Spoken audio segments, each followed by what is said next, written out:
Love hurts. Boy, does it ever. As the ads say, from the people who gave you Nobody and Violent Night, and you can tell they were trying to do those things again. Yeah, it's David Leitch's production company. Yes, it is. And I think they're trying to recreate that vibe of like really fun, intricate, and like wild choreography, like really elaborate stunt choreography, long, brutal fights. Yeah. But they're bloody, but they're also kind of funny. And it's stunt coordinator, director making his directorial debut, a la John Wick. But here we are. Where's the girl? Where's the money? Tell my brother to back off. Couple of Academy Awards between them, but zero chemistry. This is Huy Quan and Ariana DeBose in a romance action comedy. I just don't even know what we're doing here. It's 83 minutes long and it feels so much longer. It is so overly familiar and like thinly drawn. Anyway, it's just the kind of movie that we keep seeing when they're trying to like mix all the action and the comedy and like the ironic music. Oh, we'll get to all of it. Yeah. So Huy Quan is a mild-mannered Milwaukee real estate agent. He sells suburban cookie-cutter houses in Milwaukee, the kind of places that have like live, laugh, love schlock that you would get at like Home Goods or Target. All the little wooden thingies that, you know, are etched on your wall. Words.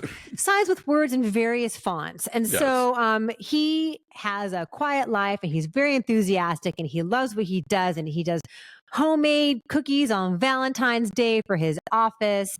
And he is not, however, who he seems. So I think they're trying to play with, you know, the persona that he played in Everything Everywhere All at Once, where, you know, he seems like he's sweet and innocent and harmless, but has like this reservoir of skills and he could be quite deadly when needed. So when he gets a Valentine's card from a mysterious person from his past, played by Ariana DeBose, he gets dragged back into his old life just when he thought he was out. They drag him back in. Pulled him back in, yes. And so apparently he was this assassin badass for this mob boss. I guess they're all in Milwaukee. Like, one of many questions I have here is how does he create a whole new life using the same name, same town? Like, how big is Milwaukee? Yeah. I didn't even get that it was Milwaukee. I saw there was one Wisconsin license plate. It all just seemed like a kind of featureless suburb for the most part. Yeah. But a featureless suburb that has a mob boss in it, you know. Yes, and many, many henchmen, including Marshawn Lynch. And so it's doing a lot of the things that we saw recently with Back in Action. You know, this very, very tired subgenre of action comedy where it's like winking. Winking and also like people in suburbia trying to live this quiet life and it's sort of making fun of the banality of domesticity, but also trying to celebrate at the same time, right? Like, oh, it's okay to be a soccer mom. You can still be a badass. And so this is like the quiet life he thinks he's carved out for himself. But as we learn, the whole mantra of the movie is like, hiding isn't living. This is in the trailers. This is in one of the Valentines that he gets. You see it written down. Hiding isn't living. And so by being this real estate agent, he's not living his best life. He should be out killing people. And there's just nothing to any of this. There's nothing to the fights. There's no tension to them. They're all shot with lots of shaky cam. Yeah. And Huy Quan is a petite gentleman.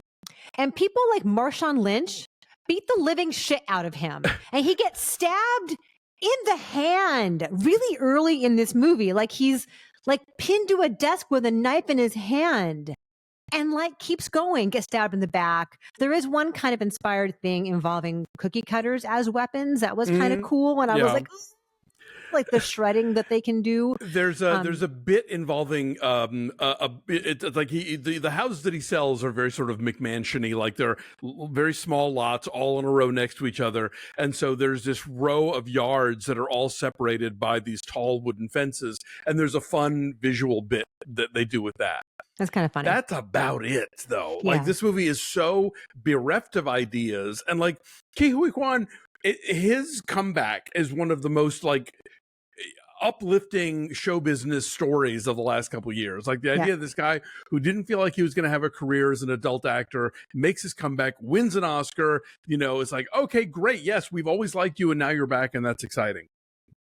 Man, I hope he gets better movies than this, because this is just such lazy junk. And like, there are some fun supporting characters that, like, I was reminded of, remember all those shitty, like, Matthew McConaughey rom-coms of the 2000s where you were just waiting for Judy Greer to come back on screen, you know? Catherine Hahn. Exactly, yeah. Zoe Deschanel, Parker Posey, whoever, you know? So, like, in this one, you've got Mustafa Shakir as this, like, deadly assassin who also writes poetry, and he winds up sort of sparking this thing with Lio Tipton, who plays Huy Quan's, like, depressed assistant.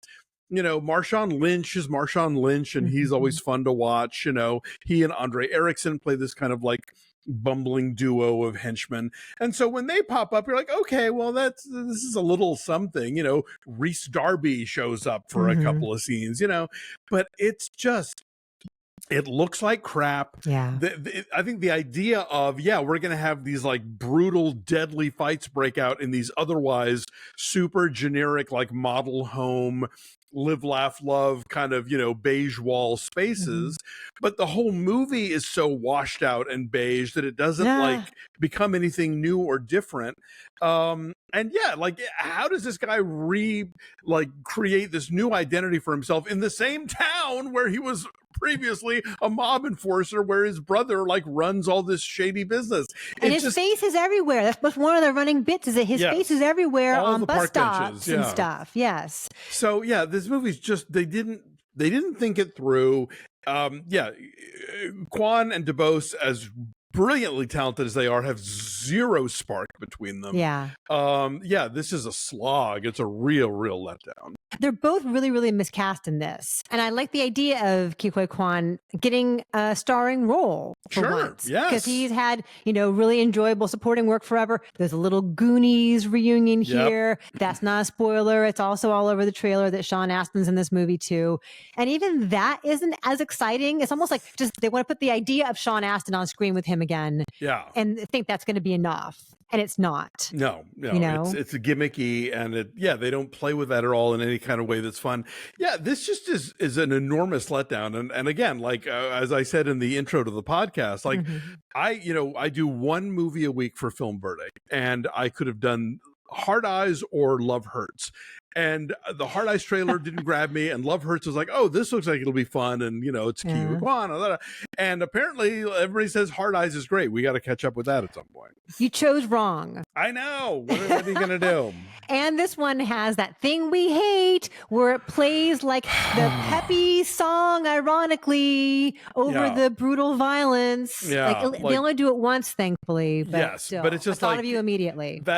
We need to like put a stake in the heart of that one. Like, it is done, whether you are picking like a song that's super mellow, or a song that's romantic, or a song that's peppy or upbeat or whatever. Like, the ironic counterpoint needle drop for a fight scene has been played out, Hollywood.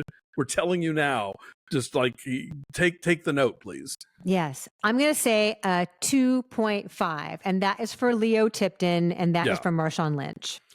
I gave it a 3, pretty much to them for like the second bananas, who sort of liven things up for a moment until they are shoved off for this main story that is nothing.